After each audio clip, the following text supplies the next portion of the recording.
L'audit interne, de la définition à la mission complète. Une masterclass Axiofin, méthode et cas pratiques inclus. Troisième ligne de l'entreprise, l'audit interne donne au conseil une assurance indépendante sur la maîtrise des risques. Mal compris, il se réduit à du contrôle. Bien mené, il transforme la gouvernance.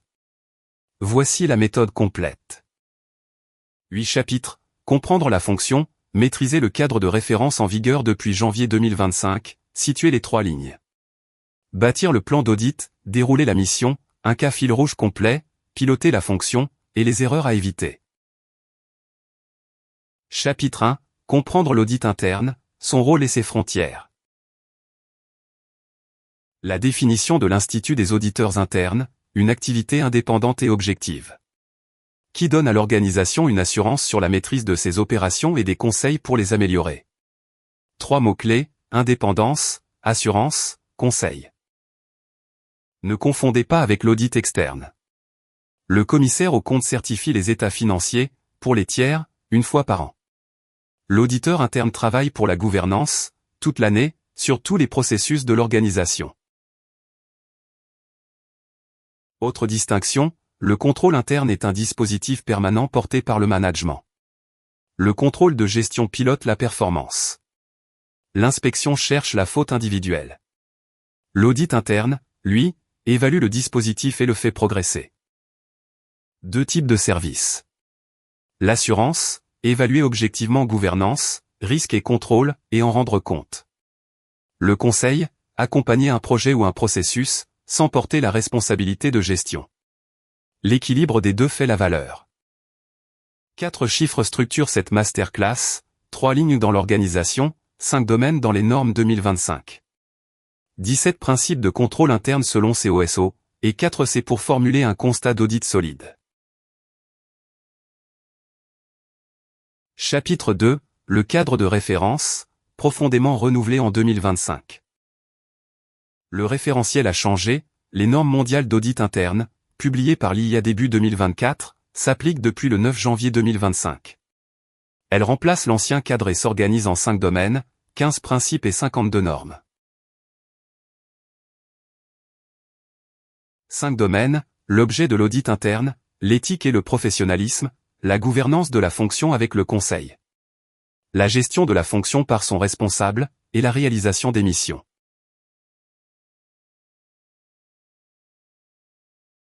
Le domaine éthique repose sur 5 principes, intégrité, objectivité, compétence, conscience professionnelle et confidentialité. Chaque auditeur les applique à titre individuel, mission après mission. Pour évaluer le contrôle interne, la référence reste COSO, version 2013, 5 composantes. De l'environnement de contrôle au pilotage, décliné en 17 principes. C'est la grille de lecture des auditeurs du monde entier. Tout commence par la charte d'audit, approuvée par le Conseil. Elle fixe la mission, les pouvoirs, l'indépendance et le périmètre de la fonction. Sans charte solide, pas d'audit interne crédible. Principe cardinal, l'audit interne évalue les opérations, mais ne les gère jamais. L'objectivité se protège mission après mission, déclaration d'intérêt à l'appui.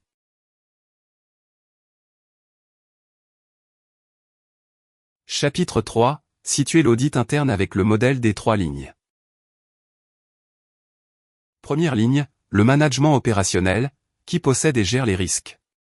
Deuxième ligne, risque, conformité, contrôle interne, qui surveille et outille. Troisième ligne, l'audit interne, assurance indépendante. Au-dessus, l'organe de gouvernance fixe le cap. Chacun son rôle, la première ligne agit et contrôle au quotidien. La deuxième définit les politiques et surveille leur application. La troisième évalue l'ensemble, en toute indépendance, et rapporte au comité d'audit. L'indépendance se joue au rattachement, fonctionnellement, le responsable de l'audit rapporte au conseil ou au comité d'audit. Administrativement, à la direction générale. Ce double lien protège l'accès et l'objectivité. 2 dérives à éviter, cumuler deuxième et troisième ligne sans garde-fou, et laisser l'audit posséder les risques qu'il évalue. Dans les 2 cas, l'assurance perd son indépendance, et le comité d'audit perd sa vigie.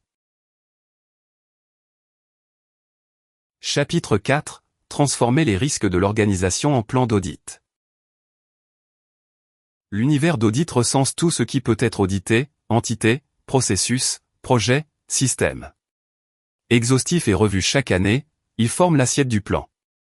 Ce qui n'y figure pas ne sera jamais audité. Chaque objet d'audit est coté en impact et en probabilité. Les risques majeurs, en rouge, entrent au plan de l'année. Les zones intermédiaires suivent un cycle de 2 à 3 ans. Le reste passe en surveillance. De la cartographie au plan, 4 étapes: recenser l'univers, coter les risques, prioriser les sujets, puis caler les missions sur les ressources disponibles. Le plan est approuvé par le comité d'audit.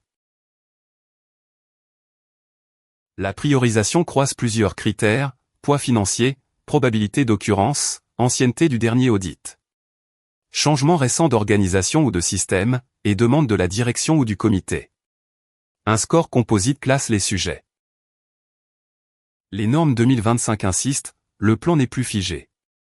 Revu en continu, il absorbe les risques émergents, cyber, fraude, continuité d'activité, sans attendre l'exercice suivant. Chapitre 5. Dérouler une mission d'audit, de la préparation au suivi. 5 phases. La planification cadre la mission. Le travail terrain collecte les preuves. Les constats structurent l'analyse. Le rapport restitue et recommande. Le suivi vérifie la mise en œuvre. Aucune ne s'improvise. La planification produit 3 livrables, la lettre de mission qui annonce périmètre et calendrier, l'évaluation préliminaire des risques du processus, et le programme de travail qui liste chaque test à réaliser.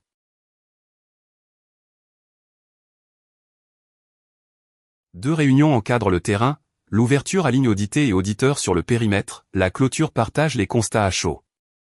Vérifie les faits et prépare le plan d'action. Zéro surprise dans le rapport. Sur le terrain, 4 familles de tests, l'entretien et l'observation, l'inspection des documents, la réexécution des contrôles, et les procédures analytiques. Chaque constat doit s'appuyer sur une preuve suffisante et fiable. L'échantillonnage cible les tests, aléatoire pour l'assurance, orienté risque pour l'efficacité.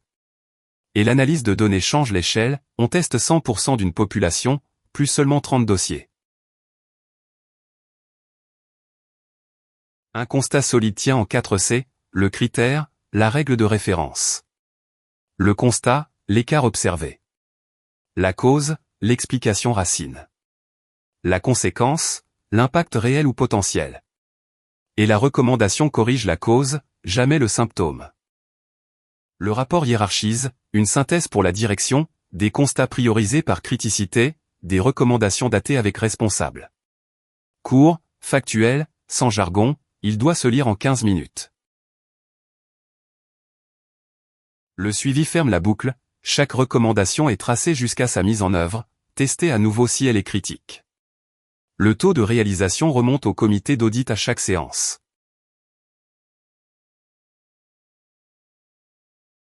Chapitre 6, un cas complet, la mission achat du groupe Vauban.